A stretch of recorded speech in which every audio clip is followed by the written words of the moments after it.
அன்பர்களே, இன்று பிரதோஷம். அடைத்த காணி ஸ்ரீ சொக்கலிங்க சுவாமி திருக்கோயிலுக்கு செல்கிறோம். திருநெல்வேலி பாபநாசம் செல்லும் பேருந்து சாலையில் முக்கூடல் வழியாக செல்லும் பொழுது 30 கிலோமீட்டர் தொலைவில் உள்ள அடைத்த காணியில் இந்த கோயில் உள்ளது. திரும்பும் பக்கமெல்லாம் காணிகள், அதாவது கழனிகள் சூழ நடுவில் உள்ள ஊர்தான் இந்த அடைத்த காணி. தற்போது மருவி அடைச்சாணி என்றும் சொல்லுகிறார்கள். பழங்கால மன்னர்கள் இந்த கோவிலையும் ஒரு பெருமாள் கோவிலையும் கற்றளிகளாக கட்டியுள்ளனர். ஒரு கட்டத்தில் ஏற்பட்ட வெள்ளப்பெருக்கு ஏற்பட்டு மக்கள் பெரிதும் துன்பமுற்றார்கள். மக்கள் 2 கிலோமீட்டர் கிழக்கே மேடான நிலத்திற்கு குடிபெயர்ந்தனர்.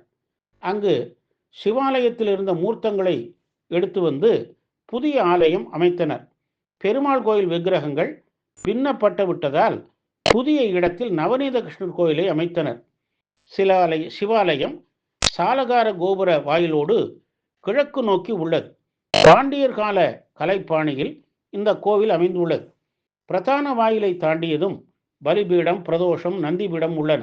இதையடுத்து மணிமண்டபம். விஜயநகர ஆட்சியில் அமைக்கப்பெற்ற இந்த மண்டபத்திலே தில்லை கூத்தர் சன்னதியும் காசி விஸ்வநாதர் சன்னதியும் உள்ளன. தில்லை கூத்தருக்கு வருடந்தோறும் 6 அபிஷேகங்கள் நடைபெறுகின்றன. திருவாதிரை நாளில் வீதி உலா வருகிறார். அடுத்து மகாமண்டபம். இதன் வடபுறம் கிழக்கு நோக்கி அன்னை மீனாட்சி சன்னதி கொண்டுள்ளார். கருவறையில் சொக்கலிங்க சுவாமி லிங்க திருமேனியராய் காட்சி தருகிறார். உத்தராயண தட்சிணாயன புண்ணிய காலங்களில் சூரியோதய வேளையில் ஆதவன் தன் கிரணங்களால்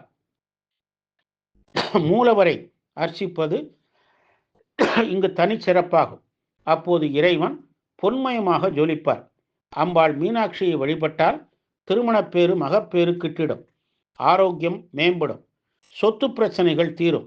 தேவகோட்டத்தில் தட்சிணாமூர்த்தி, துர்க்கை சன்னதிகள் உள்ளன.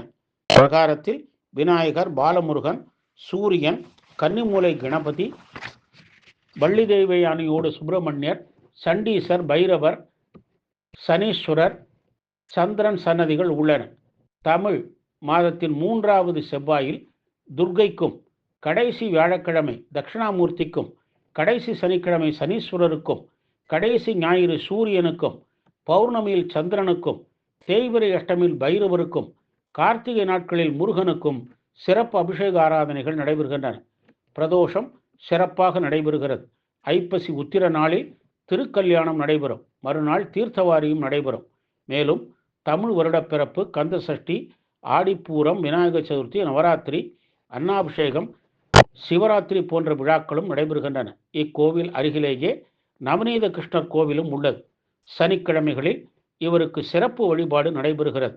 புராதன பெருமையும் சிறப்பும் மிக்க அடைத்த காணி சொக்கலிங்க சுவாமியை வழிபட்டு நல்லருள் பெறுவோமாக.